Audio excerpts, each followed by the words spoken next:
Shalom, damai di hati. Jumpa lagi dengan sapaan berkat Jemaat Gemim Peniel Tuna Onasa. Saudaraku, saya berdoa dimanapun saudara pergi dan berada di hari ini, saudara akan ada dalam perlindungan Tuhan. Nah, saat ini kita akan menerima sapaan berkat melalui kebenaran firman Tuhan, tetapi mari kita meminta tuntunan dari Tuhan. Kita berdoa. Ya Tuhan Allah, saat ini kami akan membuka Alkitab, membaca dan merenungkannya. Biarlah senantiasa Engkau mencurahkan Roh Kudus-Mu kepada kami semua, sehingga Roh Kudus itu bekerja atas kami, dan kami dapat mengerti, memahami apa maksud Tuhan yang ingin Tuhan katakan kepada masing-masing kami. Agar firman Tuhan ini bukan hanya kami dengar, tetapi menjadi hidup dalam kehidupan kami.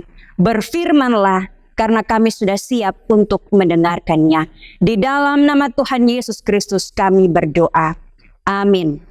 Saat ini kita akan membaca firman Tuhan yang terdapat di dalam Yakobus 4 ayat 2 hingga ayat yang keempat. Firman Tuhan berbunyi demikian. Hawa nafsu dan persahabatan dengan dunia. Kamu mengingini sesuatu, tetapi kamu tidak memperolehnya. Lalu kamu membunuh, kamu iri hati, tetapi kamu tidak mencapai tujuanmu. Lalu kamu bertengkar dan kamu berkelahi. Kamu tidak memperoleh apa-apa karena kamu tidak berdoa. Atau kamu berdoa juga, tetapi kamu tidak menerima apa-apa karena kamu salah berdoa. Sebab yang kamu minta itu hendak kamu habiskan untuk memuaskan hawa nafsumu. Hai kamu orang-orang yang tidak setia, tidakkah kamu tahu bahwa persahabatan dengan dunia adalah permusuhan dengan Allah? Jadi, barang siapa hendak menjadi sahabat dunia ini, ia menjadikan dirinya musuh Allah.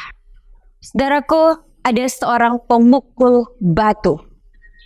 Ketika dia sedang melakukan tugas dan pekerjaannya, dia beristirahat sebentar. Ketika dia beristirahat, dia melayangkan pandangannya ke atas, lalu dia berkata dalam hatinya, saya ingin menjadi matahari yang menyinari dunia. Karena ketika saya menyinari dunia berarti saya hebat. Tiba-tiba ada dewa datang dan berkata, apapun yang Anda inginkan akan saya kabulkan. Tiba-tiba dia menjadi matahari. Sedang senang-senangnya menjadi matahari, timbullah awan yang sangat tebal menutupinya. Dan dalam hatinya berkata, oh ternyata awan yang lebih hebat dari matahari. Tiba-tiba dia menjadi awan. Ketika juga dia sedang asik-asiknya menjadi awan, hujan pun turun. Di dalam hatinya pula berkata, ternyata hujanlah lebih hebat daripada awan. Lalu dia pun menjadi hujan. Sedang asik-asiknya menjadi hujan, dia melayangkan matanya ke bawah dan melihat, ternyata ada batu karang yang lebih hebat daripada hujan. Hujan tidak bisa mengikis batu karang. Lalu dia pun menjadi batu karang. Ketika dia sudah menjadi batu karang, dia merasa bahwa dia kuat, dia teguh. Tetapi sedikit demi sedikit, dia mulai terbelah, terpecah. Dia melihat bahwa ada tukang pemukul batu yang memecah belahkan batu karangnya. Lalu dia mengatakan, ternyata tukang pemukul batulah yang paling kuat. Dan tiba-tiba dia menjadi dirinya sendiri, yaitu tukang pemukul batu. Nah saudara-saudaraku, bagaimana keadaan hidup Anda saat ini? Tidak terasa atau sangat terasa kebaikan Tuhan dalam kehidupan kita. Kita sudah ada di hari yang ke-16 di tahun 2024. Sudahkah Anda mengusahakan diri Anda untuk belajar mengucap syukur atas segala yang Tuhan kerjakan dalam kehidupan Anda?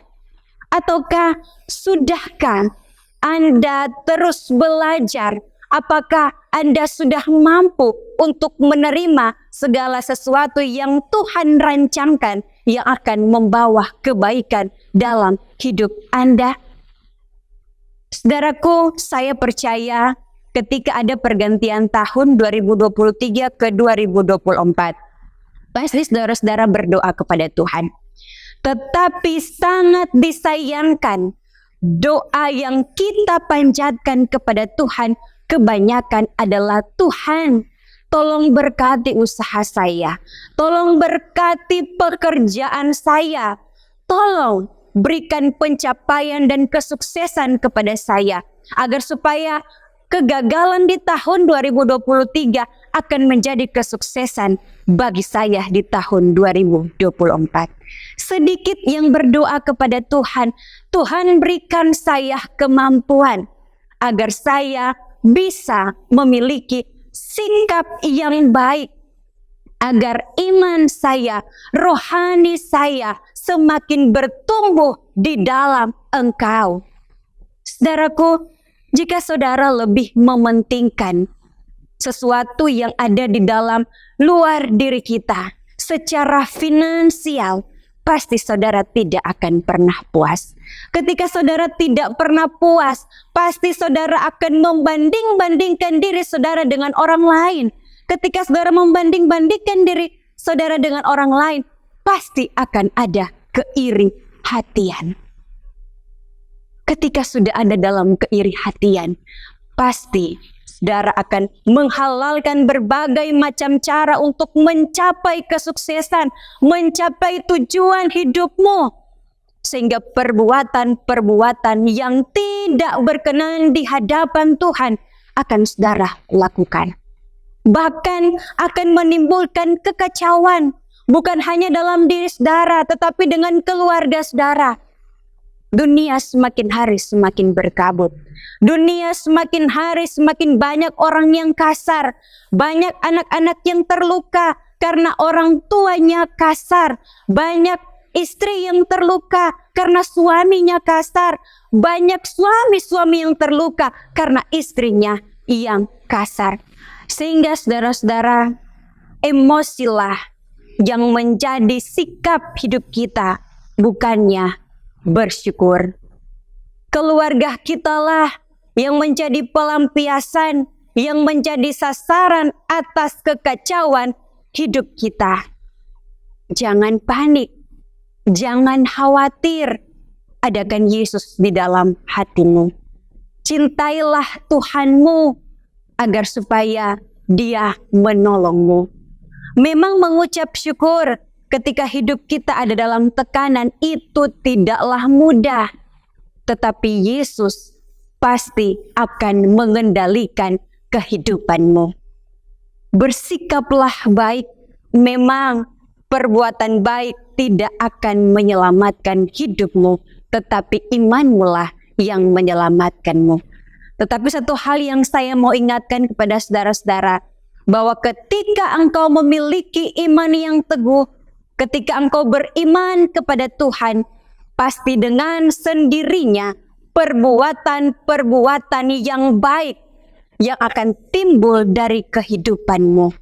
Singkatnya begini, ketika imanmu teguh, maka Roh Kuduslah yang akan bekerja dalam hidupmu.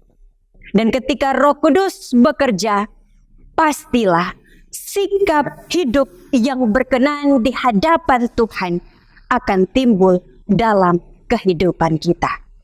Kiranya ketika pun kita akan ada dalam pesta demokrasi, pemilihan umum pada tanggal 14 Februari, kita juga akan melewatinya dengan penuh syukur sehingga ada kedamaian, ada ketentraman ketika pemilihan umum akan diadakan.